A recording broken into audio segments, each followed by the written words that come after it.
नमस्कार। कहानी गोल्ड में आज सुनिए जानी मानी और प्रतिष्ठित लेखिका उर्मिला शेरीज जी की लिखी कहानी अंतिम यात्रा से पहले।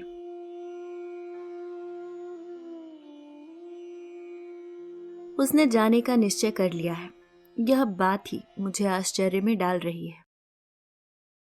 वह इतना बड़ा निर्णय कैसे ले सकी, यह सोचकर मैं हैरान हूं। वह जो कभी अंधेरे में एक पल नहीं ठहरती थी, वह जो अकेली सोते हुए बुरे स्वप्नों के कारण चिल्लाती थी, वह जो मेरे तथा बच्चों के बिना घर के अंदर नहीं बैठती थी, वही यूं जा रही है। यह मैं कैसे मान लूं? यह मेरे लिए बड़ी घटना है, मेरे जीवन की सबसे बड़ी घटना। मैं तो दृढ़ निश्चय के साथ जीता आया था कि मैं कुछ भी कर लूं, लेकिन वह रोने, गिड़गिड़ाने, लड़ने या धमकी देने के अलावा कुछ नहीं कर सकती, क्योंकि उसे मुझसे तथा बच्चों से असीम प्यार जो है, वह दुनिया को छोड़ सकती है, मुझे नहीं। यह अखंड विश्वास आज यूं खंडित हो रहा है।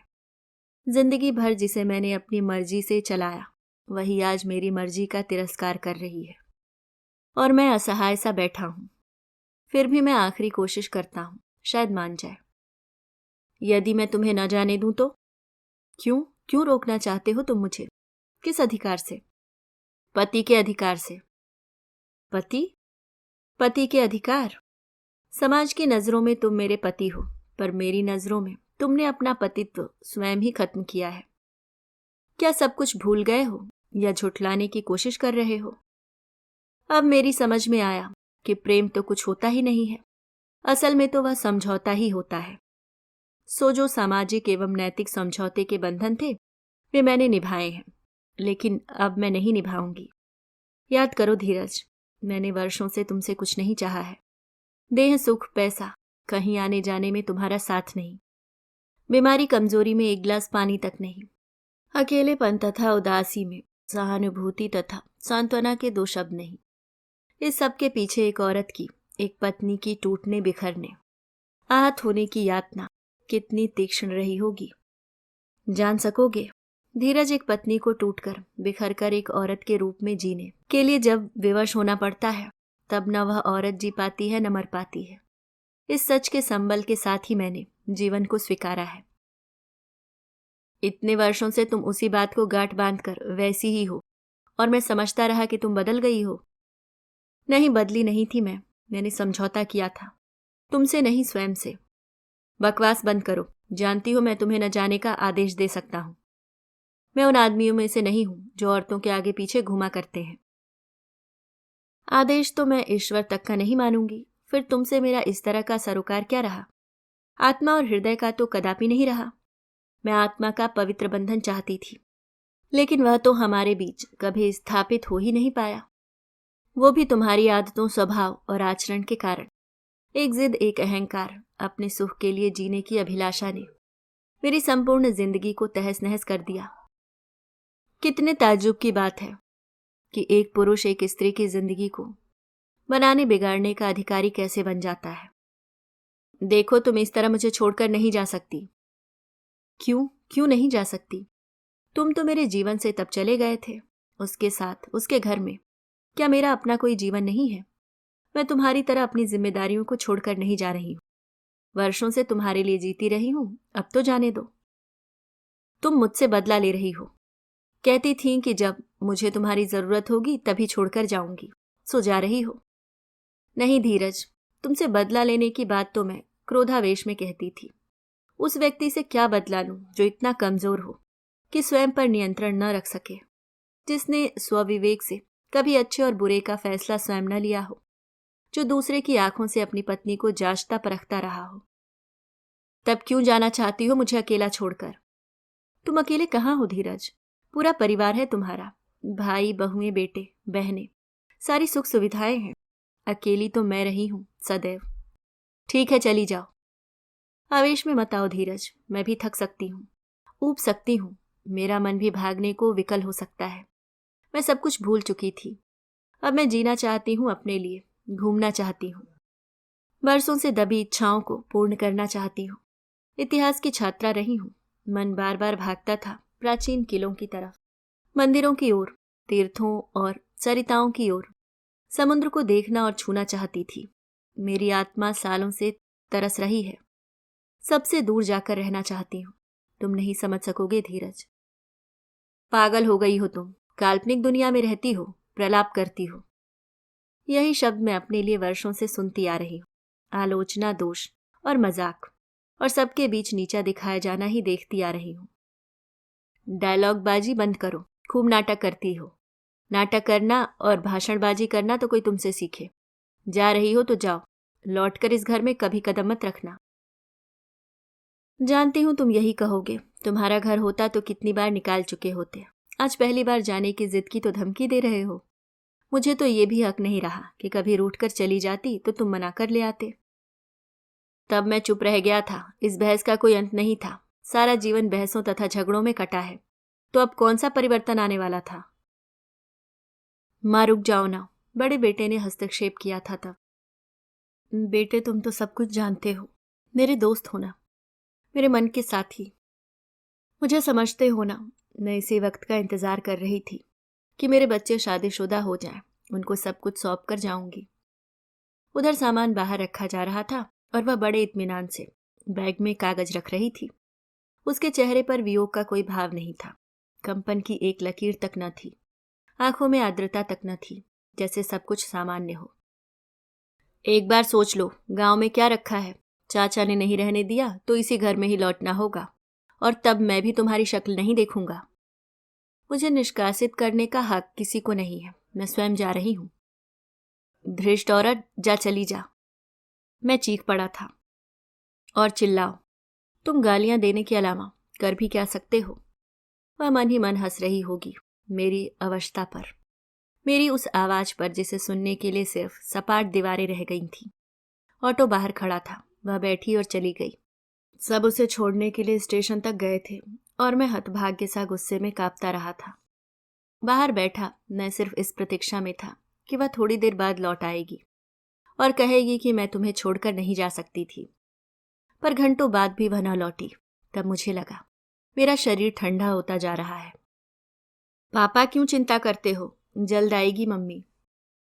मुझे लगा मेरे पांव जमीन पर नहीं रेत के ढेर पर हैं और अंदर धंसते जा रहे हैं।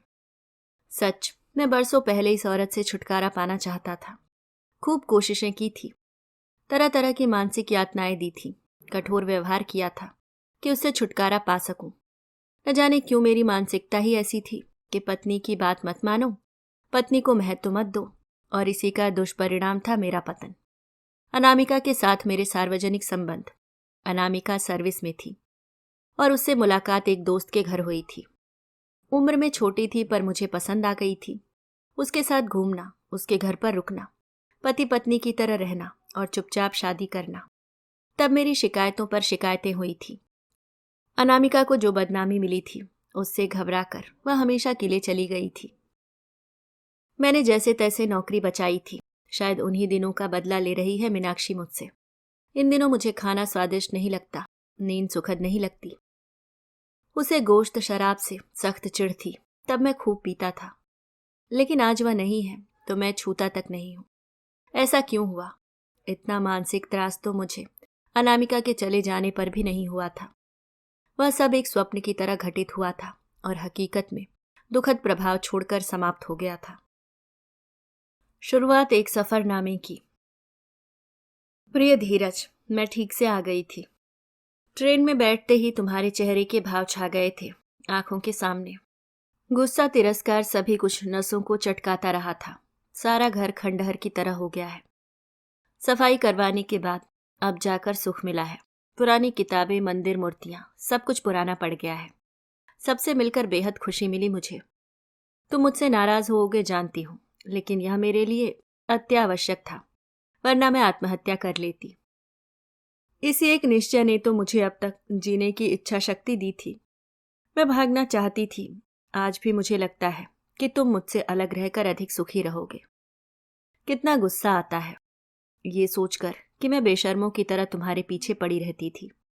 मुझे सदा यही लगता रहता था कि तुम एक हफ्ते के अलगाव के बाद मुझे भूल जाओगे। तभी तो मैं तुम्हारे पीछे लगी रहती थी। तुम जहां जहां जाते उससे पहले मेरा फोन पहुंच जाता। मैं हर तरह से तुम्हारी चिंता करती। तुमसे जितना अधिक मैं प्रेम करती, उतना ही तुम दूर भागते। ऐसा क्यों हुआ कि तुम मेरे लिए कभी नहीं तरसे? शायद इसलिए कि तुम्हारी कई महिला मित्र थीं। तुम्हें उनका साथ ज्यादा पसंद था।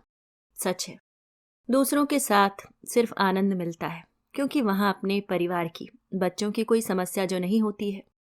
और मैं तो शुरू से ही ऐसी थी, अंतर्मुखी, किसी में घुल मिल नहीं पाती थी। भीड़ में हमेशा अकेली होती। जितना आत्मविश्वास था वह तुमने अपनी उपेक्षा से तोड़ दिया था। लगता है तुम्हें मेरी जैसी नहीं, स्वच्छंद स्वभाव वाली लड़की चाहिए थी। तुम्हें लगता था कि मैं प्रशंसा की भूखी हूं। बिल्कुल नहीं धीरज, मैं तो अपनी कला के क्षेत्र में इतनी प्रशंसा तथा सम्मान अर्जित कर चुकी थी कि मेरे अंदर प्रशंसा भाव के लिए कोई स्थान ही शेष न था। हाँ, तुम्हारी प्रशंसा के लिए मैं हमेशा तरसती रही। शादी से पहले मेरे जीवन में कितनी विविधता और गतिशीलता थी। ढेर सारे परिचित प्रशंसक थे, नाम था, पहचान थी, मेरी अपनी कला की दुनिया थी। मैं बड़ी मस्त थी। लेकिन एकाएक सब खत्म हो गया था।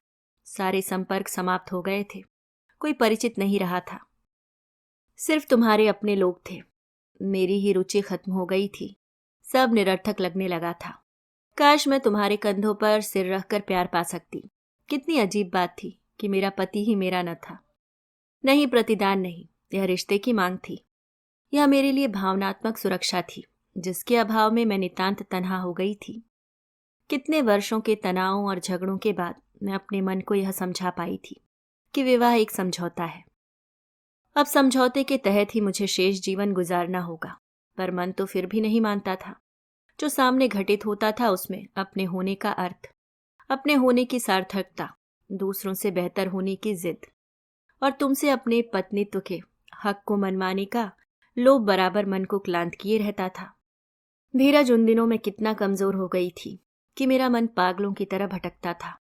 जी करता था किसी अपने बहुत आत्मीय के कंधों पर सिर रखकर रो लूं। कोई मुझे सांत्वना दे, समझाए। मेरे निर्दोष होते हुए भी तुम मेरे नहीं, किसी और के थे, और वे सारे लांछन मुझे सहने पड़ रहे थे। वो दौर याद करके हर पल तड़पती हूं मैं। तब भी मैं इतना समझ सकी थी कि मेरे और तुम्हारे बीच सिर्फ पैसा था। यहीं तक होता तब भी ठीक था। दूसरे मामलों में भी तुम गिरगिट की तरह रंग बदलते रहते थे, और ऐसे सब स्थानों पर तुम होते, तुम्हारे अपने लोग होते। कितना अजीब लगता था कि मैं तुम्हारी प्रतीक्षा में छत पर खड़ी सूनी सड़क को निहारा करती थी और तुम उसके साथ कहीं घूमने गए होते, या पिक्चर गए होते, या उसके कमरे पर सो रहे होते। लोग तरह तरह के सवाल पूछते थे, शादी तक होने की बातें करते थे, और मैं निरुत्तर बनी तिलमिलाती रहती थी। मेरी स्थिति, मेरा अस्तित्व हर रूप में अस्वीकृत हो चला था। क्यों तुम मुझे अपने परिचितों, संबंधियों और मित्रों के बीच तिरस्कृत कर देते थे, जबकि मैं इन्हीं सबके बीच अपने होने का सम्मान चाहती थी, अपने जीने का अधिकार चाहती थी। यह सुनकर मेरे भीतर झंझावात चलते रहते थे कि अनामिका को तुम पार्टियों में अपनी पत्नी कहकर परिचित करवाते थे। फिर भी मैं जिंदा थी, उस घर में थी, सिर्फ बच्चों की खातिर। लगता था कहीं चली जाऊं या बच्चों सहित आत्महत्या कर लूं, मगर मैं जीना चाहती थी। घंटों चलने वाली बहसों ने बच्चों को असमय ही विचारशील एवं शंकालु बना दिया था। हमारी आवाजों के शोर से आतंकित वे ठीक से सो नहीं पाते थे, पढ़ नहीं पाते थे।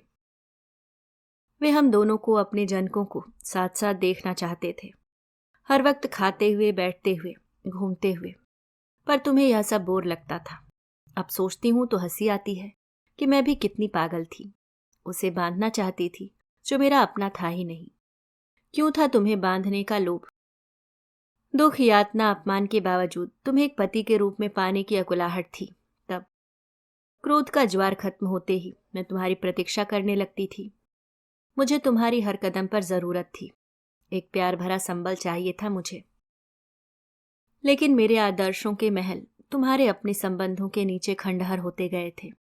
तुम मुझे लालची कहते थे, ताने देते थे कि इतना सब तो दिया है। क्या दिया था तुमने? जेवर, साड़ियां, बस यही था तुम्हारा देह। इसी को देना कहते थे तुम।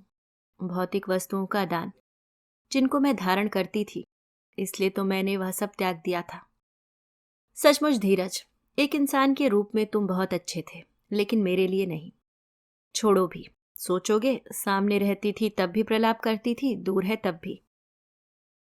जानते हो, यह सब मैं अर्धरात्रि को लिख रही हूं।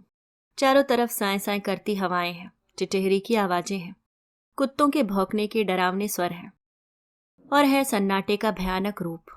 बरसों पहले इसी आंगन में लालटेन की रोशनी में पढ़ा करती थी।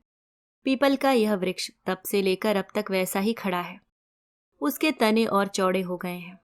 उल्लू, चील, कौवे, तोते आकर इतना शोर करते हैं कि लगता है घने जंगल में बैठी हूं। धीरज, यहाँ कुछ बच्चे आकर मुझसे पढ़ते हैं और सबके बीच बैठकर लंबी बैठकें चला करती हैं। सब कुछ मजेदार लगता है। अपनी ही कैद में। प्रिय, तुम तो जानती हो कि मुझे पत्र लिखने की आदत नहीं है। तुम हमेशा कहती थी कि तुम्हारा या अपना लिखने के स्थान पर मैं भव दिए लिख देता हूं। शायद यह मेरा तीसरा खत होगा तुम्हारे लिए। एक दिन तुमने अपने लिखे सारे खत फाड़ दिए थे। आज सिर्फ लिफाफे पड़े हैं, खाली लिफाफे, मेरे जीवन की तरह खाली। उस दिन मुझे यही लगता रहा कि तुम हमेशा की तरह धमकी दे रही हो, पर तुमने अपनी प्रतिज्ञा वास्तव में पूरी कर ली है। हमेशा कहती थी कि एक दिन त्याग कर चली जाऊंगी, और चली गई। अब तुम्हारे दिए गए अभिशापों को लेकर मैं जी रहा हूं। कैसी चीखती थी तुम कि लो, तोड़ दिया रिश्ता, ये बिंदी, ये बिछिया, ये मांग सब दिखावा है। तुमने मेरा उपभोग किया है। ओह मीनू, तुम्हारे चेहरे के वे रूप इन दिनों जेहन में छाए रहते हैं। एक पति के रूप में मैंने बहुत गलतियां की हैं, और वह दिन तो रह रहकर उद्विग्न कर देता है। जब तुम अचानक आ पहुंची थी और अनामिका बैठी थी, तुमने एक शब्द नहीं कहा था। आशा के विपरीत शांत भाव से लौट गई थी। शाम को जब मैं लौटा था तो एक पर्ची मिली थी। मैं सोच नहीं सकती कि तुम मेरे घर में भी ऐसा कर सकते हो। कम से कम इस मोहल्ले में तो मेरा उपहास न करवाओ। वह मेरे ही घर में मुझे नीचा दिखाकर चली गई क्योंकि उसके साथ तुम थे। इस हद तक गिर जाओगे तुम। शहर भर में तो चर्चे थे ही, घर में भी वह सब। धीरज, एक दिन ऐसा आएगा जब तुम अकेले पड़े पड़े पानी के लिए तरसोगे। अब मैं कहती हूं कि मेरा तुमसे कोई रिश्ता शेष नहीं रहा। एक छत के नीचे रहते हुए भी मैं अलग रह सकती हूं, देख लेना। नहीं, मैं किसी से शिकायत नहीं करूंगी। बस इतना चाहती हूं कि इस घर में यह सब दोबारा न दोहराया जाए। दुर्भाग्य से यह समाज उसी लड़की को ज्यादा महत्व देता है जिसको उसका पति चाहता हो। इस समाज को पति के बिना पत्नी को देखने का अभ्यास नहीं है। धीरज, बस इसलिए कह रही हूं, कल के दिन बच्चों को इसी रास्ते से होकर गुजरना होगा। धीरज, वे सहन नहीं कर पाए तो। तुम हॉस्पिटल में एडमिट थी, तब मैं ना आ सका था। डर गया था कि कहीं तुम्हारे सामने आने पर कोई तूफान ना आ जाए। और मैंने देखा था कि तुम बदल गई थी। मेरे प्रति तुम्हारा आकर्षण, तुम्हारा पीछा करने वाला वह स्वभाव, बात बात में चिंता और सुझाव देने की प्रवृत्ति, और रात के 12 बजे तक इंतजार से थकी उनीदी आंखों में समाया शोक एकाएक अदृश्य हो गया था। न तुम मेरे खाने पर नाराज होती थी, न देर से लौटने पर शिकायत करती थी, न जाते वक्त बाहर तक आती थी। मेरे लाए हुए सामान को त्याग दिया था तुमने। इतना आत्माभिमान। आज मैं स्वतंत्र हूं, सब कुछ है देने को, किसी को भी बुलाने को, लेकिन फिर भी मैं बंधा हुआ हूं। क्या तुम नहीं लौटोगी? पत्र भी ना लिखोगी? मीनू, जानता हूं तुम वहां खुश होगी। अपने बचपन की वादियों में तुम्हें आनंद मिल रहा होगा। तुम्हारे मन में कोई पछतावा न होगा अपने किए का, अपने दिए का। सिंदूरी गर्व तुम्हारे चेहरे पर चमकता होगा। लेकिन अब मैं क्या करूं? सारे प्राप्य गवा बैठा हूं। आज तुम्हें आदेश नहीं दे सकता, विनती भी नहीं करूंगा। अनुरोध अलबत्ता कर सकता हूं कि मुझे यूं अकेला जीने के लिए मत छोड़ो। इतनी नफरत ठीक नहीं। एक बार बुला लो, एक पत्नी के नाते नहीं, एक साथी के नाते, एक मानव के नाते मेरा साथ दो। तुमने तो स्वयं को नियंत्रित कर लिया था, लेकिन मैं ऐसा नहीं कर सका। मैं तुम्हें मनाने आ रहा हूं।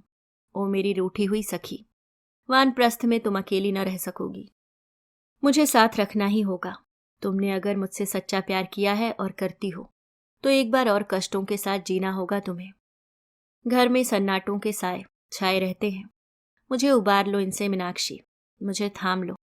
मैं तुम्हें लेने आ रहा हूं। तुम्हें कहती थी कि न मैं जीते जी सुख दूंगा, न मरकर। विश्वास रखना, ऐसा नहीं होगा मीनू। अंतिम यात्रा से पहले। ये अंधेरे, ये वीराने मुझे अच्छे लगते हैं। हाँ, दुख इतना अवश्य है कि अगर आज मेरा मन, मेरा पूर्व जीवन सुखद होता तो मैं अपने बच्चों के साथ अपने घर में रह रही होती। फिर लगता है कि जितना समय मैंने तर्क वितर्क, इंतजार एवं एक आदमी के पीछे गवाया, उतने में कोई और काम किया होता तो आज मेरे साथ सैकड़ों आदमी, मित्र एवं परिचित होते। उनके पत्र होते, बातें होती, मेरी अपनी कला की दुनिया होती। लेकिन आज कुछ भी नहीं है मेरे पास। हाँ, किसी चीज से मुक्त नहीं हो पाती हूँ धीरज। इतना बदल जाता है जीवन। जीवन का संपूर्ण रूप शत विशत हो जाता है। अब लौटकर तो आना हो न सकेगा, इसलिए यहां से अनंत यात्रा पर निकल रही हूं। कहाँ मेरा ठौर होगा नहीं मालूम। लेकिन यात्रा पर जाने से पहले ही यात्रा का अवसान हो गया। गिर पड़ी थी मीनाक्षी दूसरी मंजिल से, सिर फट गया था। कई दिनों तक बेहोश पड़ी रही थी और जब तक ये घर वाले पहुंचते सब कुछ समाप्त हो चुका था। सिर्फ कुछ फूल शेष रह गए थे और वे खत जो लिखे जाने के बावजूद डाले नहीं गए थे। अभी आप सुन रहे थे उर्मिला शेरीज जी की लिखी कहानी अंतिम यात्रा से पहले।